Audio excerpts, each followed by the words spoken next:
ಕನ್ನಡ ಪುಸ್ತಕ ಪರಿಚಯ ವಾಚನ ಮಾಲಿಕೆ 2. ಮೊದಲಿಗೆ ರಸಪ್ರಶ್ನೆ. ಮೊದಲ ಪ್ರಶ್ನೆ, ಕನ್ನಡ ಪುಸ್ತಕ ಪರಿಚಯ 1ರಿಂದ ಬರ್ಮಾ ದೇಶದ ಯಾವ ರಾಜನಿಗೆ ಈ ಕತೆ ಸಂಬಂಧಪಟ್ಟಿದೆ? ಎರಡನೇ ಪ್ರಶ್ನೆ, ಕನ್ನಡ ಪುಸ್ತಕ ಪರಿಚಯ 8ರಿಂದ ಈ ಪುಸ್ತಕದಲ್ಲಿ ಬರುವ ಒಂದು ಮುಖ್ಯ ಪಾತ್ರ ಯಾವ ರೋಗದಿಂದ ಬಳಲುತ್ತಿರುತ್ತಾನೆ? ಮೂರನೇ ಪ್ರಶ್ನೆ, ಕನ್ನಡ ಪುಸ್ತಕ ಪರಿಚಯ 3ರಿಂದ ವಾಸ್ತವತೆಯ ದರ್ಶನ ಮಾಡಿಸುವಂತಹ ಈ ಕಥಾ ಸಂಕಲನವನ್ನು ಬರೆದವರು ಯಾರು? ವಿಜೇತರನ್ನು ತಿಂಗಳ ಕೊನೆಯ ಕಂತಿನಲ್ಲಿ ಘೋಷಿಸಲಾಗುತ್ತದೆ. ನಿಮ್ಮ ಉತ್ತರಗಳನ್ನು ಪರಿಚಯಲೋಕ@gmail.comಗೆ ಕಳುಹಿಸಿ. ಈ ರಸಪ್ರಶ್ನೆಯ ಪ್ರಾಯೋಜಕರು ಮೈಲ್ಯಾಂಗ್ ಬುಕ್ಸ್ ಆ್ಯಪ್. ಮಾಳಿಕೆ 2, ಪುಸ್ತಕ ಪರಿಚಯ 9, ತಿಂಗಳ ವಿಶೇಷ ಕಥಾ ಸಂಕಲನ. ಪುಸ್ತಕದ ಹೆಸರು ದ್ಯಾವನೂರು. ಲೇಖಕರು ದೇವನೂರ ಮಹಾದೇವ. ಅಭಿಪ್ರಾಯ ದೇವಿಶ್ರೀ ಪ್ರಸಾದ್ ಮತ್ತು ಓದುತ್ತಿರುವವರು ಶಿಲ್ಪಾ ಮಲೇಶ್. ದ್ಯಾವನೂರು, ಒಡಲಾಳ, ಕುಸುಮಬಾಲೆ ಮತ್ತು ಎದೆಗೆ ಬಿದ್ದ ಅಕ್ಷರ ಕೃತಿಗಳೊಂದಿಗೆ ಸಾಹಿತ್ಯ ಲೋಕದಲ್ಲಿ ಖ್ಯಾತರಾದ ದೇವನೂರು ಮಹಾದೇವ ಅವರು ತಮ್ಮ ಪರಿಸರದ ದಲಿತ ಸಂವೇದನೆಗಳನ್ನು ಅತ್ಯಂತ ಸೃಜನಶೀಲವಾಗಿ ಅವರ ಕೃತಿಗಳಲ್ಲಿ ಕಣ್ಣಿಗೆ ಕಟ್ಟುವಂತೆ ಎಳೆ ಎಳೆಯಾಗಿ ಕಟ್ಟಿಕೊಟ್ಟಿದ್ದಾರೆ. ಅವರ ಮೊದಲ ಕಥಾ ಸಂಕಲನ ದ್ಯಾವನೂರು. ಇದರಲ್ಲಿ ಮಾರಿಕೊಂಡವರು, ಗ್ರಸ್ತರು, ಒಂದು ದಹನದ ಕಥೆ, ದತ್ತ, ಡಾಂಬರು ಬಂದದ್ದು, ಮೂಡಲ ಸೀಮೆಯಲ್ಲಿ ಕೊಲೆಗಿಲೆ ಮತ್ತು ಅಮಾಸ ಎಂಬ ದಲಿತ ಸಂವೇದನೆಯ 7 ಸಣ್ಣ ಕಥೆಗಳಿವೆ.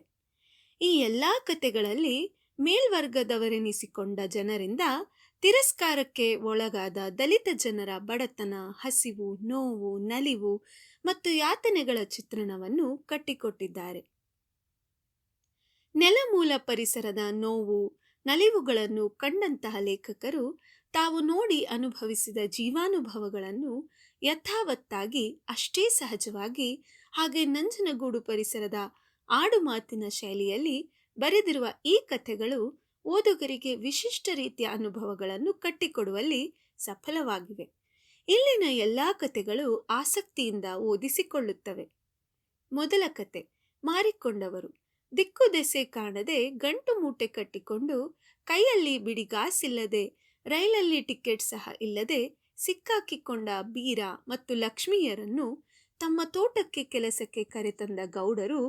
ಗೌಡರ ಮಗ ಕಿಟ್ಟಪ್ಪ ಕಾಲೇಜಿನ ಗೆಣೆಕಾತಿಯಿಂದ ಫೇಲಾಗಿ ಹಟ್ಟಿಗೆ ಬಂದು ಸೇರಿಕೊಂಡರೂ ಅವಳ ಹುಚ್ಚಲ್ಲಿ ಮದುವೆಯಾಗದೇ ಇದ್ದರೂ ಬೀರನ ಹೆಂಡತಿ ಲಚುಮಿ ಮೇಲೆ ಕಣ್ಣು ಹಾಕಿ ಬೀರನನ್ನು ಕುಡಿತದಲ್ಲಿ ಮುಳುಗಿಸಿ ಮಲಗಿಸಿ ಬೀರನಿಗೆ ಗೊತ್ತಿಲ್ಲವೆಂದು ಕೊಂಡರೂ ಇಲ್ಲಿ ಯಾರು, ಯಾರಿಗೆ, ಏತಕ್ಕಾಗಿ, ಏನನ್ನು ಮಾರಿಕೊಂಡರು ಅನ್ನುವ ಪ್ರಶ್ನೆ ಮತ್ತು ಉತ್ತರ ಅರ್ಥವಾಗದಿರುವುದೇ?